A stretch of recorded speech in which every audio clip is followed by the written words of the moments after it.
derrama tu gloria,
Muchas gracias, hermana Elma. Qué lindo canto, ¿no? Ven, Señor Jesús, lo mismo que decía el apóstol Juan, ¿verdad? En el Apocalipsis. Ven, Señor Jesús, así termina prácticamente toda la Biblia. Que la gloria del Señor se pueda manifestar y que se derrame en nosotros. Bien, muy buenas noches, queridos hermanos. Vamos a seguir adelante esta noche, ¿verdad? Con el estudio de la palabra de Dios. Le invito a inclinar sus rostros para orar. Señor que estás en los cielos, muchas gracias te damos porque aquí estamos nuevamente y queremos abrir tu palabra para aprender más de ella. Humildemente suplicamos que tu Santo Espíritu nos guíe y que nos ayude a comprender más tu verdad. Gracias, Señor, en el nombre de Jesús. Amén. Amén. Muy bien. Hoy vamos a concluir nuestro cuadro, ¿verdad? Este realmente es un cuadro bosquejo, es un bosquejo de la profecía y las diferentes líneas proféticas, ¿verdad? No pretendemos haber explicado todos los detalles, sino que lo que estamos haciendo es un cuadro comparativo de las diferentes líneas proféticas del libro de Daniel. Hoy vamos a hacer la última y después nos vamos a dedicar a mirar algunas cositas específicas de la profecía. Sin embargo, también hoy queremos ver si podemos abarcar el asunto de Babilonia y la caída de Babilonia, ¿verdad? Así como dice el Apocalipsis. Vamos a ver cómo nos va en el tiempo para que entonces podamos ver eso. Les invito a abrir sus Biblias entonces en Daniel capítulo 10. Daniel el capítulo 10.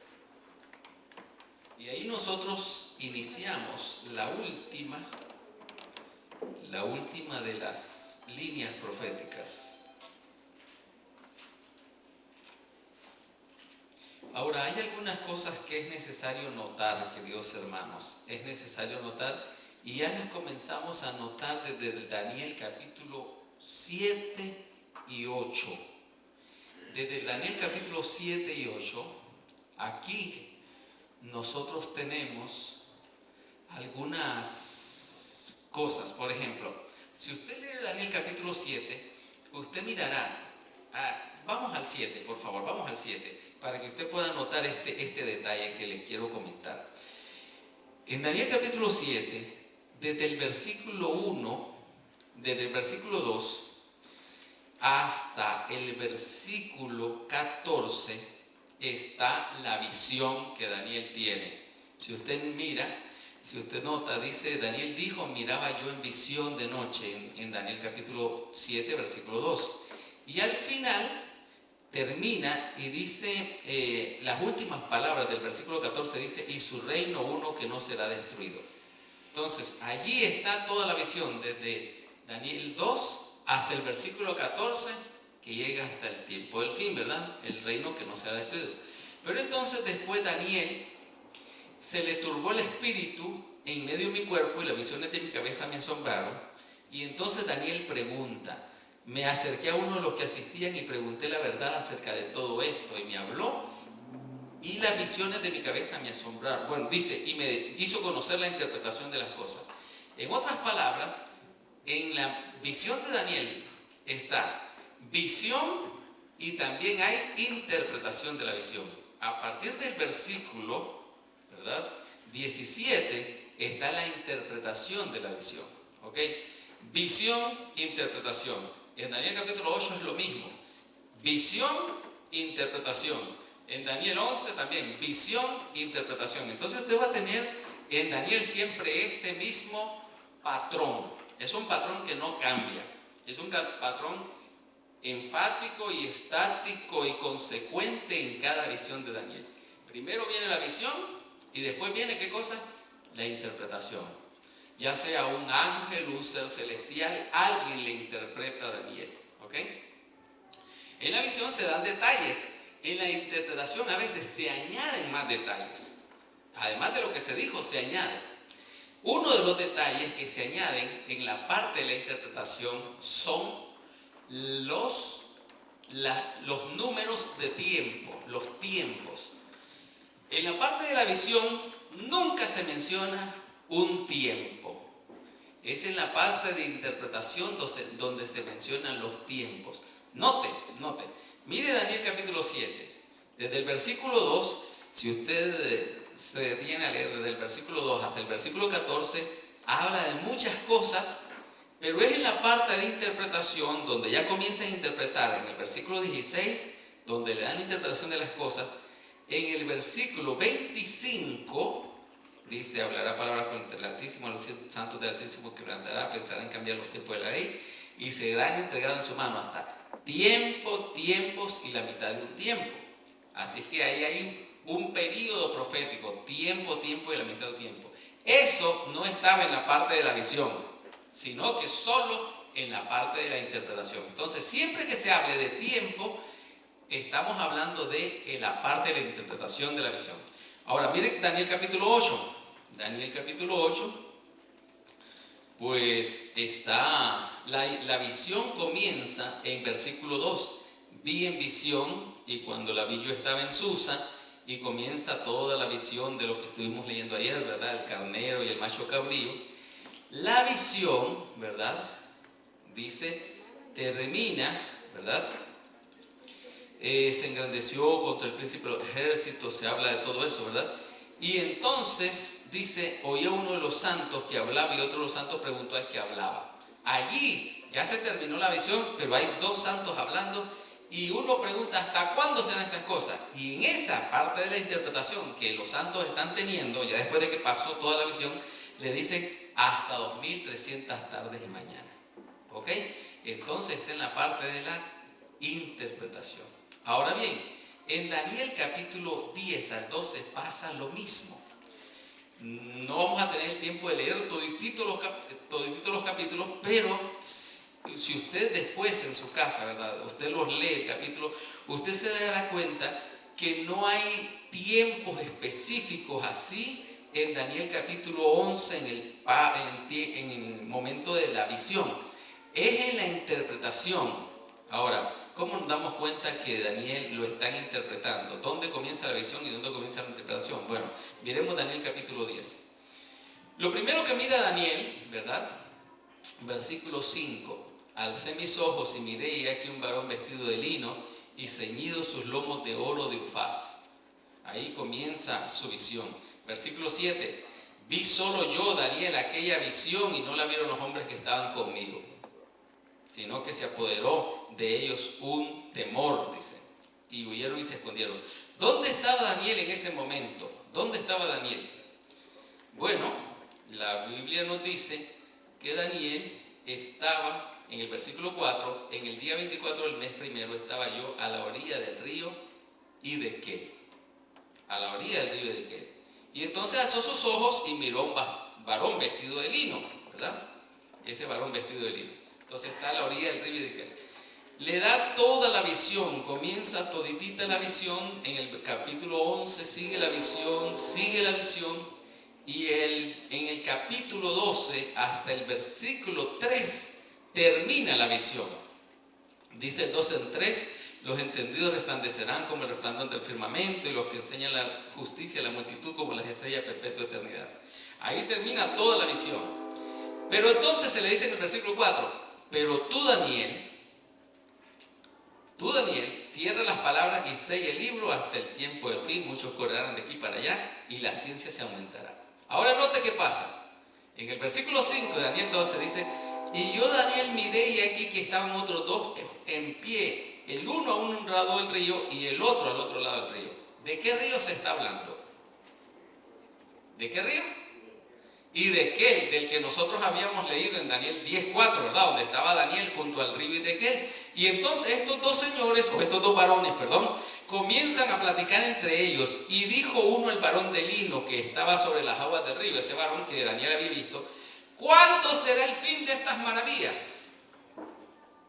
Y entonces aquí viene el tiempo, la parte del tiempo. Si usted nota, la parte del tiempo viene en la interpretación. Dice, y oí el varón de lino que estaba sobre las aguas del río, el cual alzó su diestra y su siniestra al cielo y juró por el que vive los siglos de los siglos, que será por tiempo, tiempos y la mitad de un tiempo. Ahí está el número, la temporalidad. Pero entonces Daniel no entiende. Y entonces dice en el versículo 8, y oí, mas no entendí, y dije, Señor mío, ¿cuándo será el fin de estas cosas? Y entonces ahora le dicen a Daniel, en el versículo 11, desde el tiempo que sea quitado el continuo sacrificio hasta la abominación desoladora, habrá 1290 días. Bienaventurado el que espere y llegue a 1335 días. Otra vez, periodo de tiempo. Entonces, hermanos, miren, esto es importantísimo para que nosotros podamos entender la profecía y mirar en forma consecuente cómo Dios dejó hecha la profecía. En la profecía hay una parte de visión y hay otra parte de interpretación. Siempre sucede eso. Desde Daniel capítulo 2, Daniel le dice al rey su sueño y después le dice, te voy a decir la interpretación. En Daniel capítulo 7 igual y en Daniel 8. Las partes de tiempo en la profecía, 2300 días, tiempo y la mitad de un tiempo, 1290 días, 1335 días, todo que tiene que ver con periodos de tiempo, siempre están en la parte de la interpretación. Eso quiere decir que si aquí está visión y aquí interpretación, las dos cosas están hablando de la misma profecía. Lo que pasa que la parte de la interpretación da más detalles, ¿verdad? Ahora, ¿por qué estoy siendo tan enfático en esto? Porque la palabra de Dios es una palabra muy linda y sobre todo la profecía bíblica es muy preciosa, muy precisa, muy exacta. La profecía fue dada de tal manera que se interrelaciona todas las cosas y todo llega a tener un sentido. Hay una estructura determinada por el Espíritu Santo para que Daniel pudiese escribir esta profecía de esa manera. Ahora, si yo vengo y digo, bueno, aquí está, esta interpretación es una visión, esta visión es la visión, y aquí en la interpretación, esta es otra visión para Daniel, ¿qué estaría haciendo yo? Estaría violentando el proceso en el cual el Espíritu Santo dio el mensaje. Si yo digo que aquí, por ejemplo, aquí en la visión hay ciertos elementos y después en la interpretación yo digo, estos elementos de aquí no son los mismos de acá, entonces estoy violentando el mensaje. ¿Qué quiero decir con esto? Bueno, usted dice, ¿por qué está tan enfático el pastor en estas partes? Porque se han levantado algunos movimientos y algunas personas que han intentado interpretar Daniel capítulo 12, versículo 5 hasta el 13, como otra nueva visión que recibe Daniel. O sea, no es parte de la cuarta visión, no. Ellos dicen, hasta el versículo 12:3 es una visión y del 5 en adelante es otra visión. Eso violenta el proceso en el cual y la estructura en el cual el libro de Daniel fue entregado a Daniel y cómo es presentado. Ustedes no sé si han tenido la oportunidad de ver o de escuchar que algunos están interpretando que los 1290 días de Daniel y los 1335 de Daniel tienen que ver con días literales y tienen que ver con la ley dominical en el tiempo del fin, ¿verdad? En realidad, como lo vamos a ver, y vamos a tratar de estudiar esto mañana, como lo vamos a ver, estos días que están en la parte de la interpretación tienen que ver con la parte de la visión que ya se dio. Y hay ciertos términos que se utilizan en la visión que son los mismos términos que se utilizan aquí en la interpretación. Por lo tanto, si yo digo que este término aquí significa algo en la historia, debo ser consecuente y decir esto en la parte de la interpretación es lo mismo. Pero hay algunos hermanos, algunas personas que vienen y dicen, bueno, esto significa esto y esto es historia, pero de aquí del 5 al 12, del 5 al 13 es en el futuro y a esto se le ha llamado futurismo. Algunos que interpretan Daniel 12 en una forma futurista y tratan de hasta cierto momento, hasta cierta forma, casi hasta ponerle una fecha a la segunda venida de Cristo. ¿Ok? Entonces debemos tener mucho cuidado con eso, mucho cuidado. La sierva del Señor es bien específica al decir que después de 1844 ya no tenemos una fecha específica. Ese es el último periodo profético que hay. Hay algunas cosas que se van a cumplir todavía, pero no hay una fecha específica. Ese es el último periodo profético. Pero algunos han tratado de poner, en base a los 1290 días, 1335 días, estas fechas así, dicen, bueno, esto va a suceder, 15 días después va a suceder esto, y tantos días después esto, y esto, y esto, y hasta que venga Jesús. Entonces prácticamente le están poniendo una fecha de retorno a Jesús, y es algo que no está bien en la profecía. ¿Por qué? ¿Por qué están haciendo eso? ¿Cuál es el error? ¿De dónde sale esa interpretación? Porque parten la profecía de Daniel 10 al 12 en dos profecías. Y en realidad no es eso. Esto es solamente una. Lo que pasa es que una parte es la visión y otra parte es la interpretación. Y como es natural, en la visión no hay números, sino en la parte de la interpretación. Y justamente en Daniel 12 sucede eso.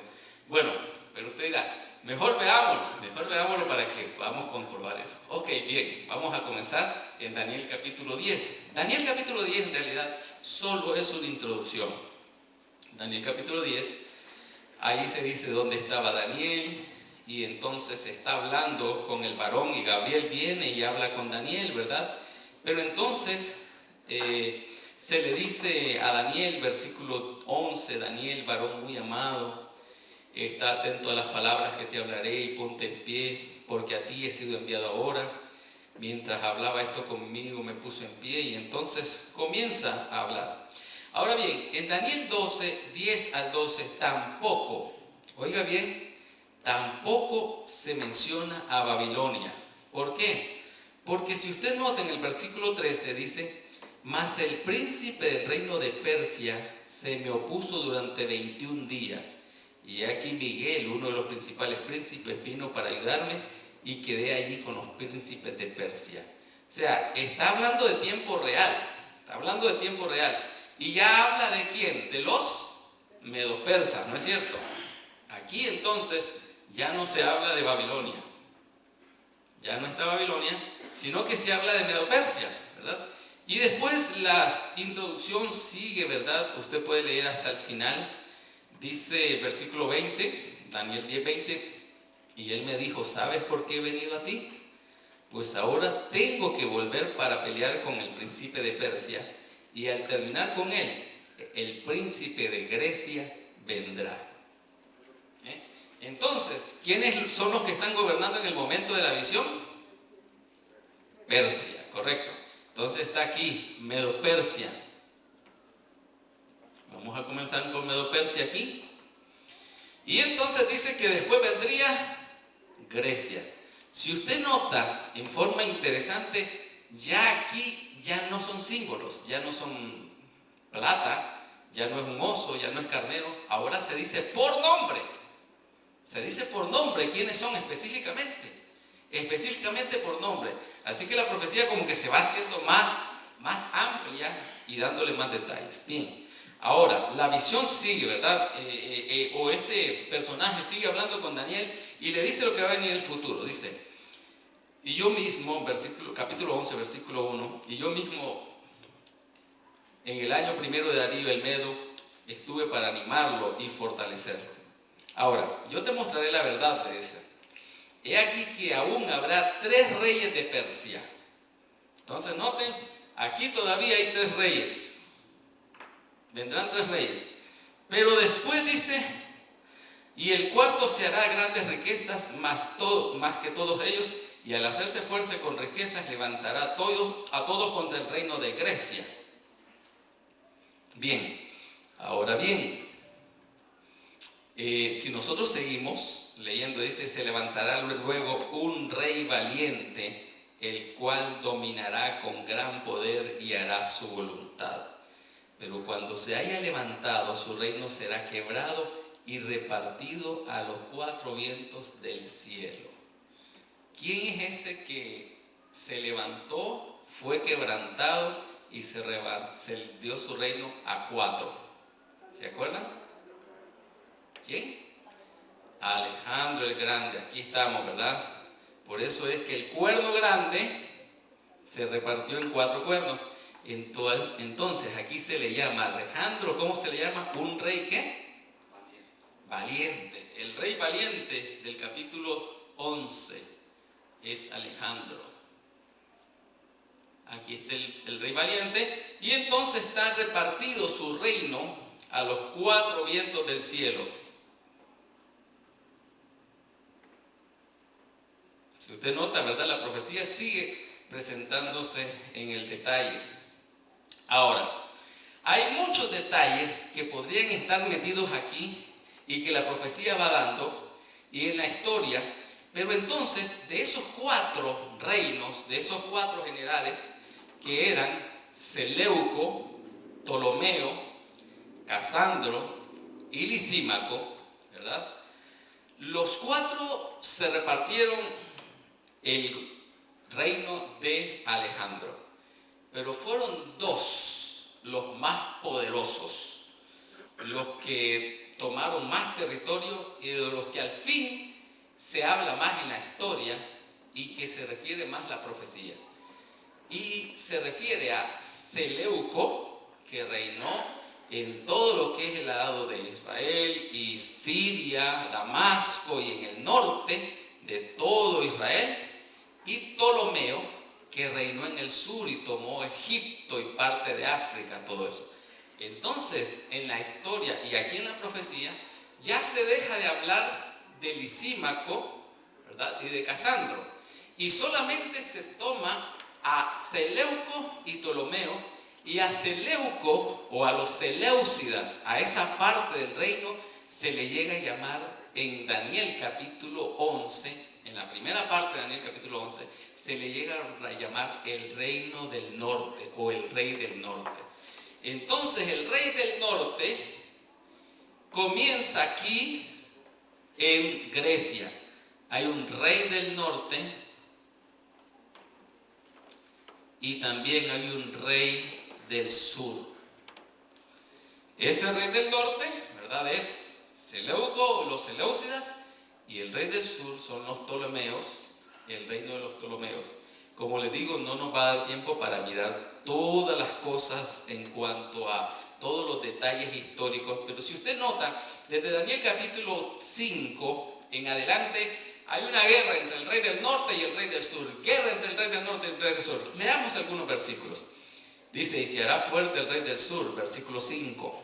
Y se hará fuerte el rey del sur, mas uno de sus príncipes será más fuerte que él. Y se hará poderoso su dominio y será grande. Al cabo de años harán alianza y la hija del rey del sur vendrá al rey del norte para hacer la paz, pero ella no podrá retener la fuerza de su brazo, etcétera, etcétera. Y ahí van la guerra, dice en el versículo 11, por lo cual se enfurecerá el rey del sur y saldrá y peleará contra el rey del norte y pondrá en campaña multitud grande y toda multitud se entregará en su mano. Entonces siguen estas luchas en el tiempo de los griegos entre el norte, entre los Ptolomeos y los Seleucidas. Pero entonces en algún momento la profecía se vuelve diferente. Mire ahora hasta el versículo 25, ahí es la última vez que se menciona el rey del sur. El versículo 25 dice, y despertará sus fuerzas y su ardor contra el rey del sur con gran ejército, y el rey del sur se empeñará en la guerra con grande y muy fuerte ejército, mas no prevalecerá. Y sigue, ¿verdad?, la profecía. Ahora bien, interesantemente, ¿verdad?, aquí hay otros personajes que van entrando en la profecía. Y estos personajes, según los intérpretes bíblicos, ya tienen que ver no tanto con los Ptolomeos y los Seleucidas, sino que son personajes que parecieran que se encuentran en el tiempo romano. A ver, vamos a mirar, por ejemplo, el versículo 21. Mire lo que dice el versículo 21. Bueno, perdón, antes, un poquito antes, mire lo que dice en el versículo 20. Y se levantará en su lugar uno que hará pasar un cobrador de tributos por la gloria del reino, y que en pocos días será quebrantado, aunque no en ira ni en batalla. y le sucederá en su lugar un hombre despreciable, al cual no darán la honra del reino, pero vendrá sin aviso y tomará el reino con halagos. Y ahora mire lo que dice el versículo 22 y 23. Las fuerzas enemigas serán barridas delante de él como una inundación de agua, será del todo destruidos junto con el príncipe del pacto. Ahora, aquí hay lenguaje. Se dice que hay uno que cobra tributos. Se dice también que hay uno que se levanta, un hombre despreciable. Y este hombre despreciable está en contra del príncipe del pacto. Ahora, ¿quién es el príncipe del pacto? ¿Quién es el príncipe del pacto? Bueno, sí, el príncipe del pacto es un término mesiánico. Mire lo que dice Daniel 9:25. Sabe pues y entiende que desde salida la orden para restaurar y reedificar Jerusalén hasta el Mesías príncipe, ¿verdad? El Mesías príncipe. Ese príncipe es el príncipe del pacto, dice el versículo 27, y por otra semana confirmará el pacto con muchos. Así que el príncipe del pacto es una referencia mesiánica. Entonces tenemos algunos hombres que están en contra y que se levantan contra el príncipe del pacto. En el flujo de la historia y de la profecía, entonces pareciera que en el versículo 21 en adelante ya estamos dejando de hablar de la Grecia histórica y entramos entonces a algunos personajes de la Roma, pero no solamente personajes importantes de la Roma, sino también personajes que tuvieron que ver con la historia de Jesús, con colectar tributos, con estar en contra del príncipe del pacto. Como quien dice en Daniel capítulo 9, allí dice que a la mitad de la semana, dice Daniel capítulo 27, capítulo 8, versículo 26, y después de las 62 semanas se quitará la vida al Mesías, mas no por sí, ¿verdad? Y el pueblo en príncipe que va a venir destruirá la ciudad y el santuario. O sea, la vida del Mesías se le quita. Aquí está esto en Daniel capítulo 8, ¿verdad? Habíamos puesto por acá. Nos había hecho falta ayer, ¿verdad? Aquí en Daniel capítulo 9 está la muerte del Mesías. ¿Ok? Y ahora está alguien que se levanta en contra del príncipe del pacto. En otras palabras, queridos hermanos, ahí tenemos esa parte. Sin embargo, después, en Daniel capítulo 11, si usted puede seguir leyendo, por favor, dice que habrá, interesante, oiga, mire lo que dice acá, dice que se levantará también, versículo 30, porque vendrán contra él naves de Quitín y se contristará y volverá y se enojará contra el pacto santo. Habla otra vez del pacto y hará según su voluntad y volverá y se extenderá con los que abandonen el pacto.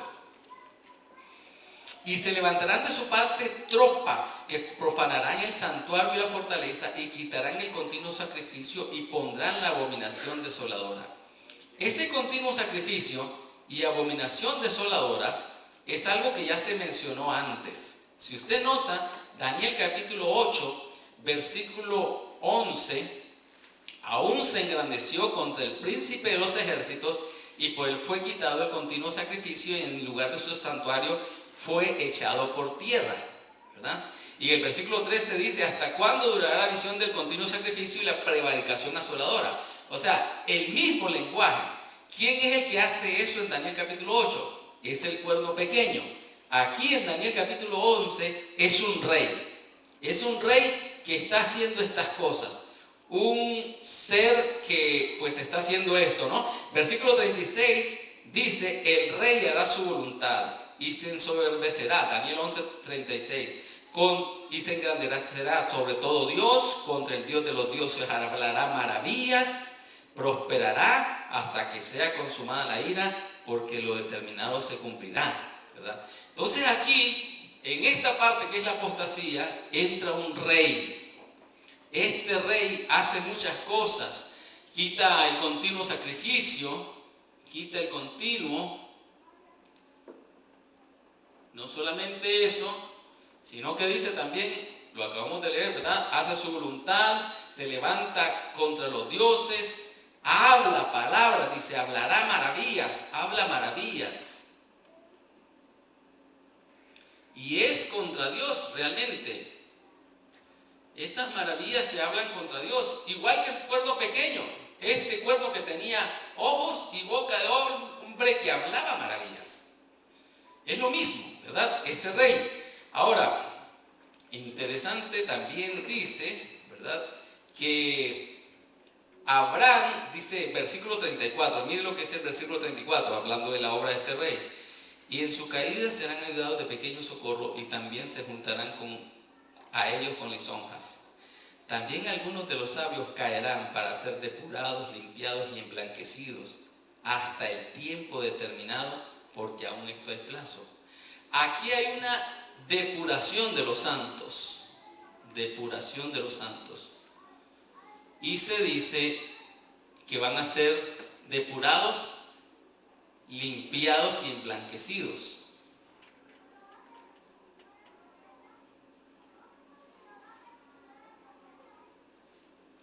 Hasta cierto tiempo, hasta un tiempo determinado. No se sabe en ese momento de la profecía en qué tiempo determinado, pero esos santos serán depurados, limpiados y emblanquecidos hasta cierto tiempo. ¿Okay? Ahora, por favor, acompáñenme a la parte de la interpretación. En la parte de la interpretación, que está en Daniel 12, versículo 5 en adelante, dice: yo, Daniel, miré y aquí otros dos estaban en pie, el uno de este lado del río y el otro al otro lado del río. Y dijo uno al varón vestido de lino que estaba sobre las aguas del río: ¿cuándo será el fin de estas maravillas? Hermanos, ¿dónde encontramos la palabra maravillas antes? La acabamos de leer en el versículo 36. Dice que el rey que habla se levanta contra Dios de los dioses y hablará, ¿qué cosa? Maravillas. Entonces, el fin de las maravillas es el fin de las maravillas que está hablando este rey arrogante, este rey que se levanta contra Dios. ¿Cuándo va a dejar de hablar estas palabras maravillosas? No es maravilloso que sean lindas, sino que maravillas que asustan, maravilla a la gente lo que está diciendo este rey. Igual que el cuerno pequeño de Daniel capítulo 8 y Daniel capítulo 7, que habla maravillas, habla cosas tremendas. Y entonces, mire lo que le contestan. Dice: y oí al varón vestido de lino que estaba sobre las aguas del río, el cual alzó su diestra y su siniestra al cielo y juró por el que vive por los siglos de los siglos, que será por tiempos, ¿y qué? Y la mitad de un tiempo, y cuando se acabe la dispersión del poder del pueblo de los santos, todas estas cosas serán cumplidas. En otras palabras, la pregunta es la misma que se hizo en Daniel 8. ¿Hasta cuándo? Allá se dijo hasta 2300 días. Y aquí dice tiempo y la mitad de un tiempo.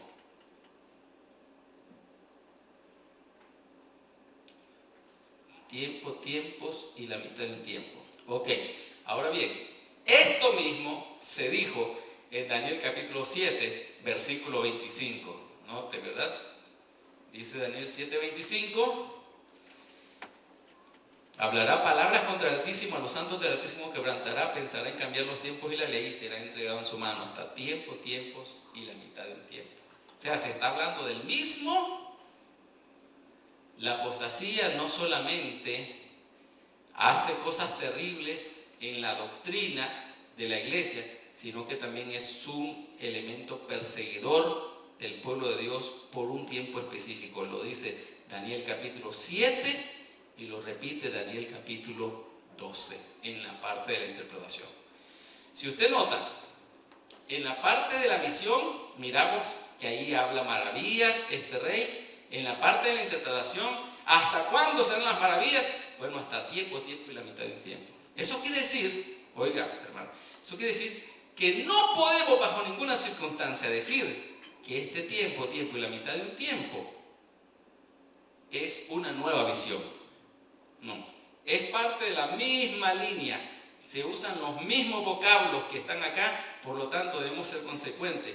Y si esto fue algo histórico que se cumplió en 1260 días, tiempo y la mitad del tiempo, desde el año 538 hasta el año 1798, esto está ya en el pasado.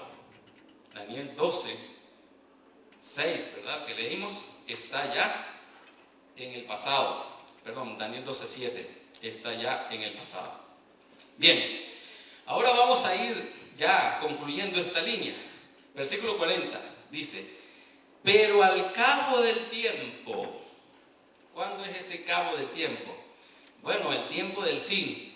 Y el tiempo del fin comienza cuando termina en este tiempo y la mitad de un tiempo. Aquí entonces, aquí hermanos, viene otra vez una guerra entre el rey del norte y el rey del sur. Y ahora, el rey del norte y el rey del sur en el tiempo del fin ya no simbolizan a los Ptolomeos y los Seleucos. En este tiempo histórico sí simbolizaban a los reyes de Grecia. Pero en el tiempo final, ahora, esto cobra algo diferente. Cobra un simbolismo distinto allí. Y hay una guerra entre el rey del norte y el rey del sur. Esa guerra se mete también y es afectada la tierra gloriosa. Es afectada la tierra gloriosa. También es afectado. El rey del norte le gana finalmente al rey del sur, afecta la tierra gloriosa y también quiere destruir el monte santo. Ahí están todos esos detalles, ¿verdad? Si usted, eso lo vamos a estudiar el viernes. El viernes lo vamos a estudiar con detalle, ¿verdad? El viernes vamos a estudiar esa parte. Y al final dice que este rey del norte, cuando esté en lo mejor de su poderío, ya ha gobernado todo el rey del sur, vendrán noticias del oriente y del norte y lo atemorizarán, dice Daniel 11:44, y saldrá con gran ira a destruir y matar a muchos. Plantará las tiendas de su palacio entre los mares y el monte glorioso y santo, mas llegará a su fin y no tendrá quien le ayude. Aquí entonces dice que vendrá el fin del rey del norte. Ahora, la pregunta es la siguiente. Aunque nosotros no sepamos exactamente en este momento quién es este rey del norte, por comparación de las líneas proféticas, ¿quién podría ser el rey del norte en el tiempo del fin? Al ir comparando todo esto. ¿Quién es el que se destruye en Daniel capítulo 8 y llega a su fin? Se llama el cuerno pequeño, ¿verdad? Aquí también el reino pequeño dice que será quebrantado, ¿verdad? Será quebrantado.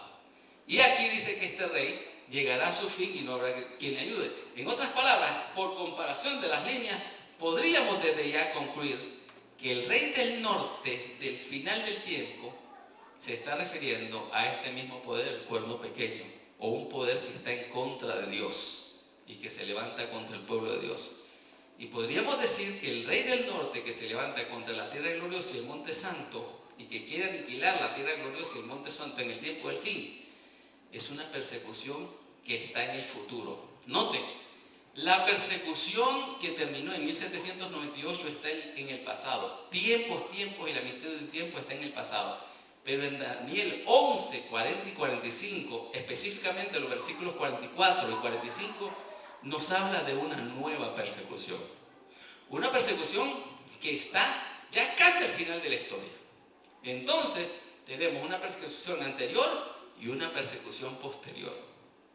Y desde nuestra perspectiva histórica, tenemos una persecución que se dio en la Edad Media y tenemos una persecución, según las Escrituras, que va a venir en el futuro, que va a ser terrible también. Pero lo lindo de todo esto es que el asunto no termina así. Daniel 12, 1 al 3 dice, en aquel tiempo, ¿en qué tiempo? En que se esté dando todo esto, en que el pueblo de Dios esté perseguido, en que esté tratando de matar al pueblo de Dios, dice, ¿se levantará quién? Miguel, el gran príncipe que está de parte de los hijos de tu pueblo, y será tiempo de angustia, cual nunca fue de que hubo entonces, pero en aquel tiempo será liberado tu pueblo. Entonces aquí, hermanos, está la el levantamiento de Miguel, el príncipe, y la liberación del pueblo de Dios. Y gloria a Dios, pues, porque Miguel vence finalmente y el pueblo de Dios es liberado. No cae en las garras del rey del norte, no queda en las garras del rey del norte. Bien, hermanos,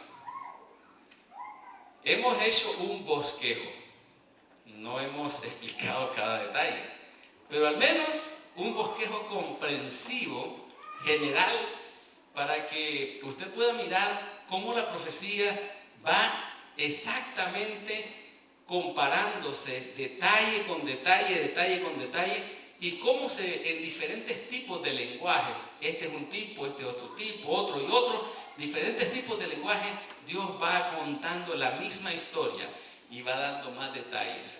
Y lo lindo de todo esto es que es la misma historia. Los detalles cuadran exactamente, es algo totalmente exacto. En los últimos minutos de esta noche, y ya casi se están terminando, déjeme compartir con usted el asunto de Babilonia. Habíamos hablado, ¿verdad?, en cuanto a esto la noche pasada, y aquí nosotros tenemos la ciudad de Babilonia.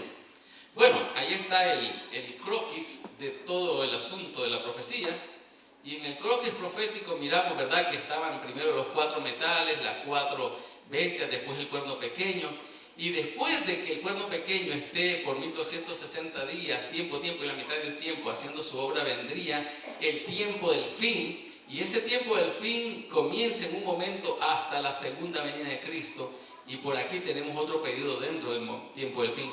Pero todo esto, pues, estuvimos hablando el domingo acerca de la Babilonia histórica. Aquí tenemos nosotros el mapa de Babilonia, y el libro de Apocalipsis habla que Babilonia va a caer. En el libro de Apocalipsis, el capítulo 12, el versículo 1, nos habla de una mujer vestida del sol.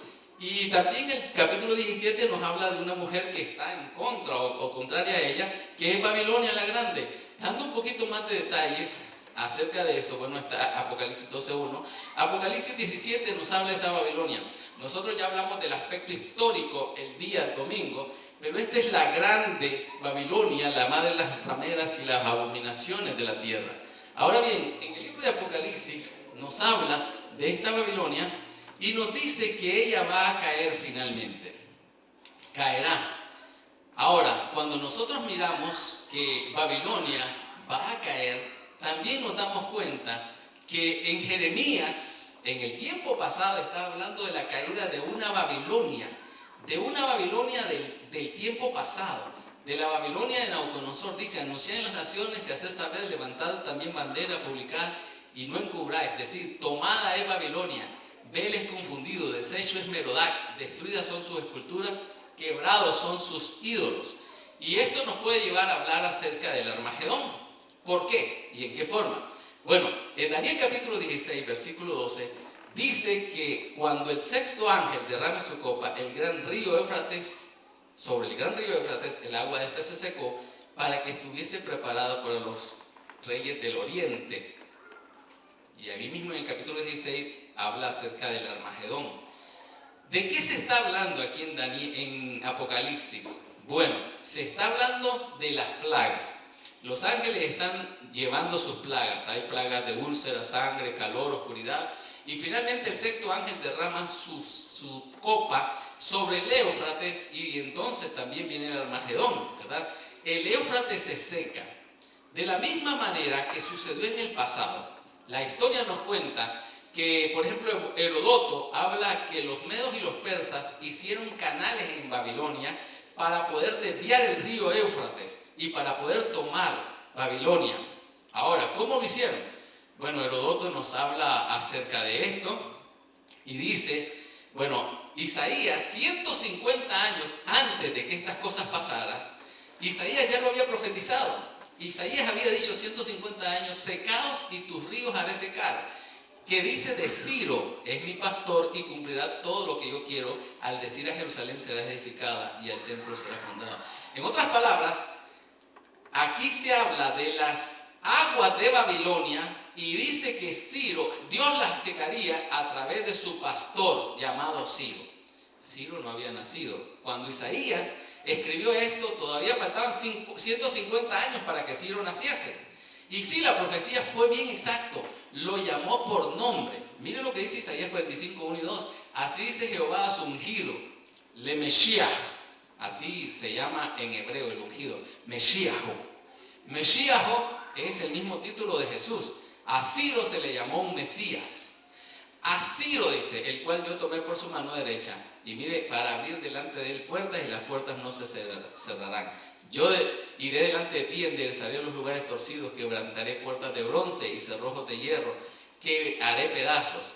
Y justamente eso fue lo que pasó en el año 538 en Babilonia. Había una fiesta. Nabonido se había ido a la ciudad de Tema por 10 años y había dejado como regente a su hijo Belsasar. Y en ese momento que estaban en la fiesta sucedió lo que dice Daniel capítulo 5. La mano en la pared, Mene, Mene, Tekel, Upharsin, escrito en arameo. Y el cilindro de Ciro, en la arqueología moderna, hoy en día, cuando se descubrió el cilindro de Ciro, allí en ese cilindro que está en lenguaje cuneiforme, Ciro cuenta lo que pasó con la ciudad. Ciro cuenta todo esto, dice, yo soy Ciro, rey del mundo. Cuando entré en Babilonia no dejé que nadie aterrorizara la tierra. Tuve frente a mí las necesidades de las naciones y todos sus santuarios para promover su bienestar. Dice, puse fin a la desgracia. El gran Dios ha puesto todas las tierras en mis manos, las tierras que yo he hecho morar en paz. ¿Qué fue lo que pasó? Bueno, Ciro vino del oriente, trajo victoria a través del río, del secamiento del río Éufrates, liberó al pueblo de Dios. En Esdras capítulo 1 y 2, él dio un decreto para que el que quisiera volver a Jerusalén, fuera de regreso a Jerusalén. Se le llama pastor, se le llama Mesías, se le llama en Isaías 45, 2, que las puertas se le abrirían. Y el asunto es que Babilonia era así. Usted nota este muro. Estos muros medían alrededor de 6 metros de ancho. Usted sabe lo que es un muro de 6 metros de ancho, gruesísimo. Y no solamente eso, los ejércitos lo que hacían para tomar una ciudad era que la sitiaban, se ponían alrededor de ella. Entonces aquí afuera estaba la tierra para poder hacer la agricultura, y por lo general afuera también estaba el agua, el río pasaba por afuera. Entonces la gente, cuando tenían los enemigos aquí al lado, no podían salir, el que salía lo mataban, y es por eso que se quedaban encerrados. El sitio era, el que sale se muere, y el que se queda adentro a la larga se muere, porque ya no hay agua, ya no hay comida, ya no hay nada. Eso le sucedió a Samaria, y los samaritanos tuvieron que comerse a sus propios hijos. Ustedes recuerdan la historia, ¿verdad? Se comieron a sus hijos. Pero Babilonia no tenía ese problema. Babilonia le pasaba el Éufrates en medio. Por lo tanto, Babilonia tenía agua. Babilonia tenía adentro lugares para cosechar. Así que el ejército podía quedarse 100 años que se morían de hambre, los ejércitos enemigos, y ellos estaban tranquilos. El Éufrates, en otras palabras, era la fuerza de Babilonia. Con el Éufrates ellos se sentían seguros. Ahora usted dice, bueno, si entraban por aquí, pues aquí había unos puentes y aquí había muros de este lado, de los dos lados del río había muros y habían unas puertas. Y que estas puertas en un momento de sitio, en un momento de dificultad, se cerraban. Así que el ejército del enemigo podía entrar nadando y seguir del otro lado, y la ciudad seguía inexpugnable. Sin embargo, esa noche del año 538, Belsasar, en su orgía, en su fiesta, se olvidó de la seguridad, se olvidó de todo, y las puertas estaban abiertas. Entonces, ¿cuál fue la estrategia de Ciro? Ciro construyó canales antes de la entrada, de la salida del Éufrates, y el Éufrates fue bajando su nivel. Y en el momento que ya tenía los soldados tenían el agua a la rodilla, comenzaron a entrar. Si las puertas hubieran estado cerradas, hubieran pasado de largo. Sin embargo, la profecía decía 150 años antes, Isaías decía que a Ciro las puertas se les iban a abrir. Estarían abiertas. Y justamente así, en el momento que aquí está Belsasar en su fiesta, y la mano escribe en la pared, y Daniel llega a interpretar esa escritura, están entrando los medopersas, los persas están entrando en la ciudad y toman la ciudad. Y ni siquiera hicieron matancina, porque todo el mundo estaba desprevenido, nadie estaba listo para luchar, y esa noche cayó Babilonia. La gran Babilonia cayó. ¿Cómo cayó? Secándose el Éufrates y las puertas abiertas, y por un general que vino desde el oriente, llamado Ciro. Ahora bien, esta misma imagen está en la Babilonia espiritual. En el Apocalipsis capítulo 17 nos habla de la gran ramera que está sentada sobre ¿qué? Muchas aguas. Así como la Babilonia anterior está sentada sobre las aguas del Éufrates, la Babilonia moderna está sentada sobre muchas aguas. ¿Y qué significan las aguas? Bueno, en el versículo 15 del capítulo 17 nos dice que las aguas sobre las cuales se sientan Babilonia son muchedumbres, pueblos, lenguas. O sea, son gente. Las aguas simbolizan. Ya hoy ya no estamos hablando de la Babilonia en Irak. Ya en Irak ya no hay Babilonia. Ahora es la Babilonia espiritual. ¿Y quién le da el soporte a la Babilonia espiritual? A la iglesia falsa, a las doctrinas falsas. ¿Quién le da el soporte? Las multitudes. ¿No es cierto? Las multitudes. La iglesia popular, la iglesia de las multitudes, esa es la que está soportada. Sin embargo, dice la Biblia que en un momento esas aguas se secarán. Babilonia estará dejada sola, y esa Babilonia, dice, las aguas que has visto, donde la ramera se sienta, son pueblos, muchedumbres, naciones y lenguas. Pero el sexto ángel derramó su copa sobre el gran río Éufrates, y el agua del Éufrates se secó, para que estuviese preparado para el camino a los reyes del oriente, y plantará las tiendas de sus palacios entre sus montes gloriosos. Bueno, Daniel capítulo 11. Los reyes del oriente. Ciro era el rey del oriente. A Ciro se le llamó Mesías. A Ciro se le llamó pastor. A Ciro se le llamó el que viene del oriente para liberar al pueblo de Dios. En Daniel capítulo 11 nosotros tenemos a Miguel, el gran príncipe, que viene de parte de los hijos de tu pueblo. Miguel, Jesús, ¿de dónde viene? Dice Mateo 24. ¿De dónde viene Miguel? ¿De dónde viene Jesús en su segunda venida? Del oriente, dice Mateo 24:30, que dice que se levanta como relámpago que sale del oriente y se muestra hasta el occidente. Así será la venida del Hijo del Hombre. Así que Cristo, Jesús, Ciro es el símbolo, Cristo es la realidad. Ciro es el tipo, Cristo es el antitipo. Así se le llama, ¿verdad? Entonces, Ciro simplemente representa lo que pasó en la historia para poder liberar al pueblo de Dios de Babilonia.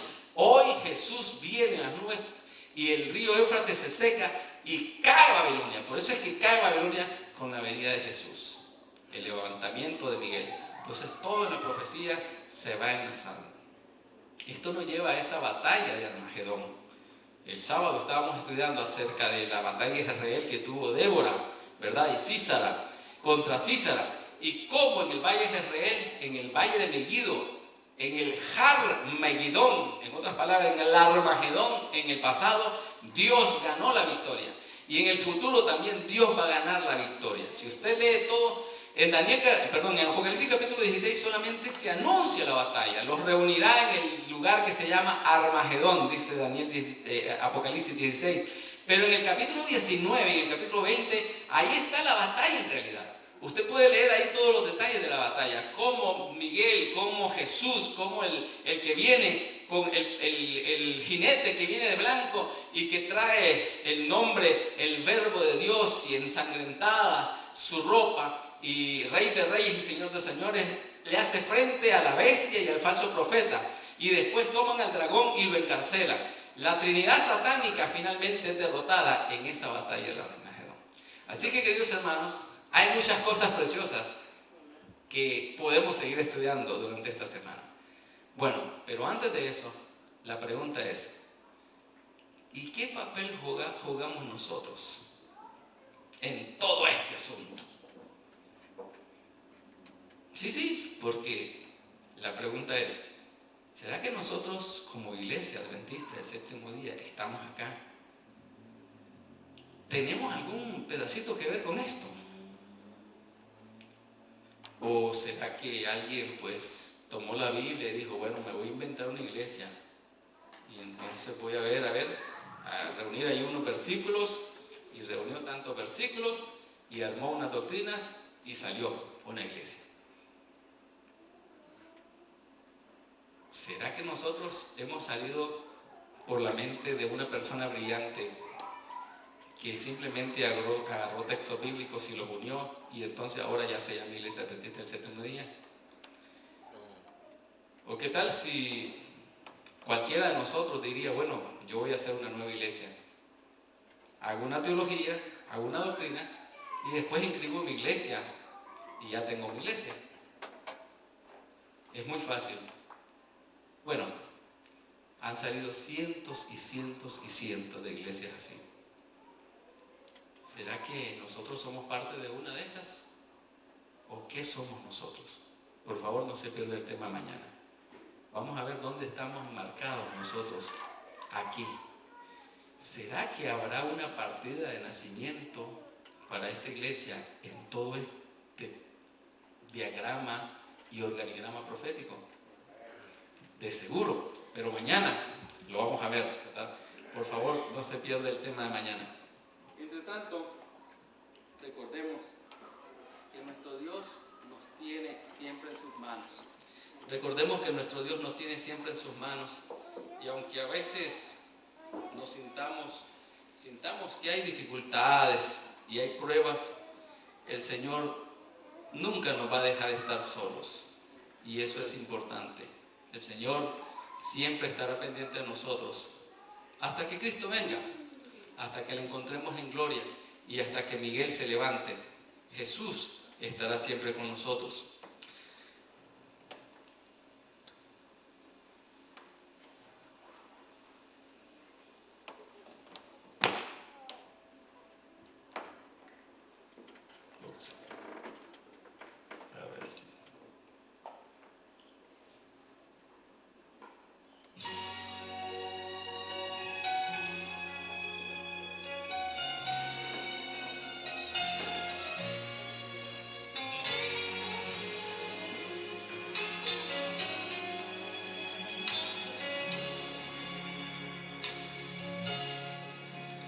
Una vez me encontré cabizbajo de noche en las sombras de la oscuridad,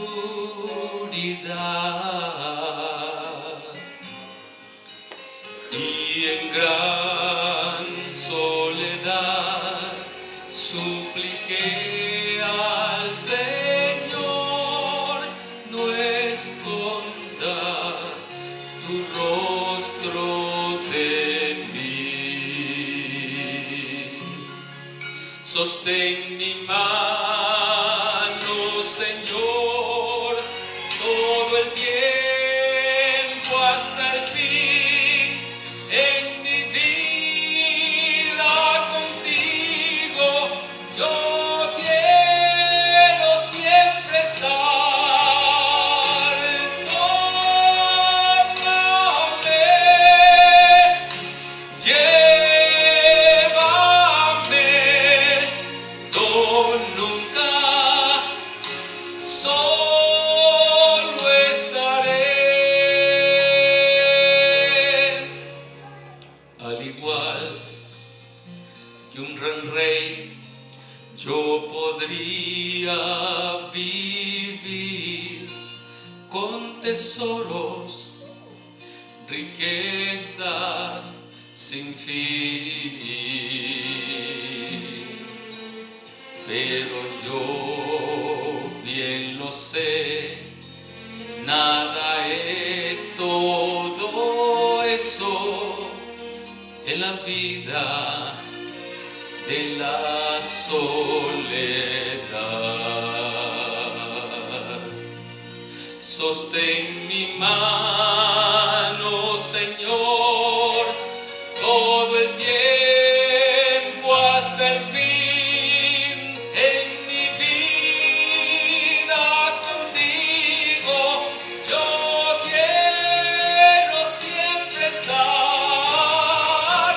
Tómame, llévame,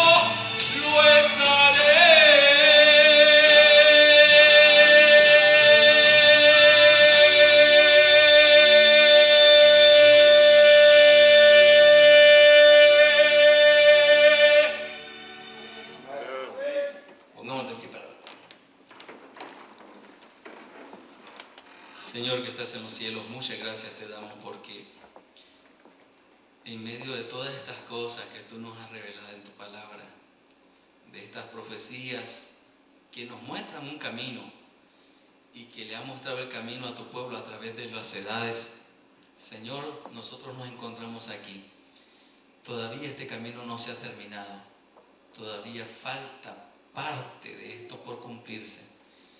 Y aunque los periodos proféticos específicos ya han quedado en el pasado, hay muchas cosas en el futuro que como pueblo vamos a enfrentar. Y es por eso, Señor, que gracias por la seguridad de que no estamos solos, que estás con nosotros. Y que así como has tenido control de la historia a través de todas las edades y de los reyes de las naciones, también tienes control de nuestra vida personal, Señor. No solamente como pueblo corporativo, tú liberas y bendices a tu pueblo, sino también nuestra historia personal. Porque también, Señor, en nuestra historia personal hay dificultades, hay reyes, hay cuernos pequeños, hay diferentes cosas que nos atacan y está Satanás siempre, que está allí. Señor, hay tentaciones, hay desgracias, hay tantas cosas. Por lo tanto, en esta hora, Señor, no nos sentimos como una hoja llevada por el vendaval, sino que nos sentimos en el abrigo bajo las alas del Todopoderoso. Nos aferramos a ti, entregamos nuestra confianza a ti, no nos dejes nunca solos, Señor. Y con esa convicción queremos ir a nuestro hogar esta noche. Llévanos con tu presencia. En el nombre de Jesús. Amén.